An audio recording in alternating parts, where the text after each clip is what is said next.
कर्मचारी सञ्चय कोषबाट लिएको कर्जाको भुक्तानी हामीले घरमै बसेर अनलाइनबाट कसरी तिर्ने। नमस्कार, तपाईहरू सम्पूर्णलाई स्वागत गर्न चाहन्छु टेक्निकल दारी युट्युब च्यानलमा। म प्रमोद दाहाल।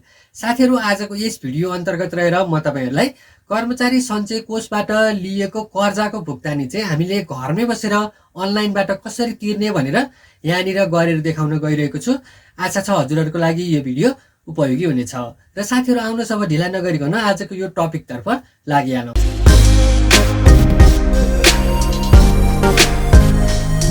साथीहरू, यदि तपाईहरू पनि कर्मचारी सञ्चय कोषबाट लिएको कर्जाको भुक्तानी चाहिँ घरमै बसेर अनलाइनबाट गर्न चाहनुहुन्छ भने सबैभन्दा पहिला तपाईँले एउटा इन्टरनेट चलाउने ब्राउजर खोल्नुहोला। मोबाइलमा चलाउँदै हुनुहुन्छ अथवा कम्प्युटरमा चलाउँदै हुनुहुन्छ, इन्टरनेट चलाउने ब्राउजर खोल्नुहोला र यहाँनिर यो कनेक्ट आइपिएसको साइटमा जानुहोला। यदि तपाईँहरू मोबाइलबाट गर्दै हुनुहुन्छ भने तपाईँले सिधै प्ले स्टोरबाट कनेक्ट आइपिएसको एपलाई डाउनलोड गर्न पनि सक्नुहुन्छ र त्यहाँबाट गर्न पनि सक्नुहुन्छ। अब यदि तपाईँहरूले कनेक्ट आइपिएसको एकाउन्ट बनाउनु भएको छैन, तपाईँहरूको कनेक्ट आइपिएस छैन भने चाहिँ तपाईँले कनेक्ट आइपिएस बनाउनु होला। यहाँनिर आई बटनमा भिडियो राखेको छु, त्यहाँबाट हेरेर सजिलैसँग बनाउन सक्नुहुन्छ कनेक्ट आइपिएसको एकाउन्ट। र अब यति गरिसकेपछि यसरी तपाईँले कनेक्ट आइपिएस खोलिसकेपछि अब तपाईँले यहाँनिर कम्प्युटरमा गर्ने हो भने यहाँनिर connectips.com गर्नु पर्यो। www.connectips.com गर्नुभयो भने यहाँनिर यसरी पेज खुलेछ। तपाईँले मोबाइलबाट गर्नुभयो भने सिधै एप प्रयोग गर्न सक्नुहुन्छ। अब मोबाइलमा ब्राउजरबाट गर्नुभयो भने यसै गरी connectips.com गर्नु होला। अब त्यसपछि यहाँनिर साइन इनमा जाउँ। अब साइन इनमा गएपछि यहाँनिर युजर नेम राख्नु पर्यो। यहाँनिर युजर नेम राखेर कन्टिन्यू गर्नु होला। यसरी आफ्नो अब युजर नेम र पासवर्ड राखिसकेपछि लगइन गर्नु होला। तपाईँले मोबाइलबाट गर्दै हुनुहुन्छ एपको माध्यमबाट भने पनि यही हो, आफ्नो युजर नेम र पासवर्ड राखेर यसलाई लगइन गर्नु होला। यसरी कनेक्ट आइपिएस लगइन गरिसकेपछि यहाँनिर देख्न सक्नुहुन्छ गभर्मेन्ट अफ नेपाल भनेको छ, यसमा क्लिक गर्ने। त्यसपछि यहाँनिर दुईवटा देख्न सक्नुहुन्छ, एउटा चाहिँ गभर्मेन्ट अफ नेपाल भनेको छ, अर्को चाहिँ सेमी गभर्मेन्ट संस्थान भनेको छ। अब हामीले यो सेमी गभर्मेन्ट संस्थानमा यसरी क्लिक गर्नु पर्यो।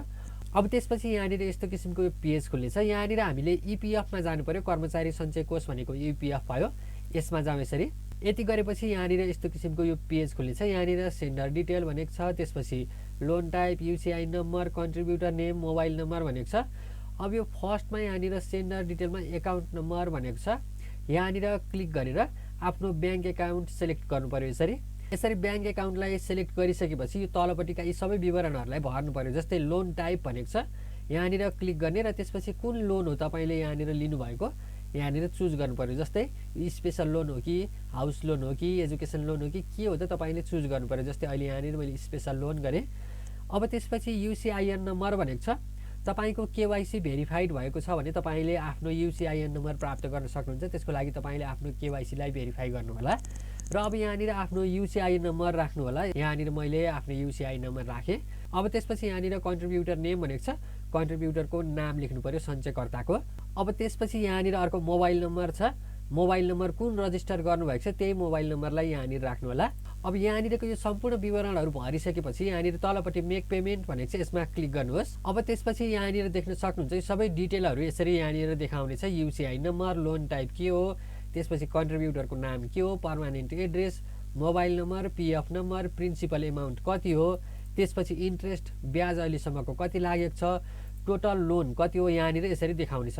अब त्यसपछि यहाँनिर देख्न सक्नुहुन्छ एमाउन्ट भनेको छ। एमाउन्ट लेखेको ठाउँमा चाहिँ यहाँनिर एमाउन्ट टाइप गर्नु होला। तपाईँले कति पेमेन्ट गर्न लाग्नु भएको हो यहाँनिर टाइप गर्नु होला। र यसरी आफ्नो एमाउन्ट पनि यहाँनिर लेखिसकेपछि तपाईँले यहाँनिर कन्टिन्यूमा क्लिक गर्नु होला। अब चाहिँ यहाँनिर देख्न सक्नुहुन्छ transaction ID, transaction date, transaction amount, charge amount भनेर यसरी यहाँनिर देखाएको छ। अब फेरि यहाँनिर मेक पेमेन्टमा क्लिक गरिदिनु होला र अब यहाँनिर आफ्नो ट्रान्जेक्सन पासवर्ड राखेर कन्टिन्यूमा क्लिक गरिदिनु होला। र यस्तो किसिमबाट तपाईँले कर्मचारी सञ्चय कोषबाट लिनुभएको कर्जाको भुक्तानी घरमै बसेर अनलाइनबाट सजिलैसँग गर्न सक्नुहुन्छ।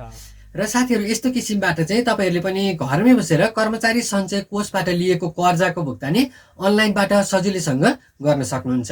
साथीहरू, आजको लागि यति नै। यदि तपाईँहरू यस च्यानलमा नयाँ हुनुहुन्छ र यस्तै किसिमका अरू नयाँ नयाँ भिडियोहरू पनि हेर्न चाहनुहुन्छ भने यस टेक्निकल दारी युट्युब च्यानललाई सब्सक्राइब गरेर सँगै रहेको बेल आइकनमा क्लिक गरी अल नोटिफिकेसनमा क्लिक गर्नु होला।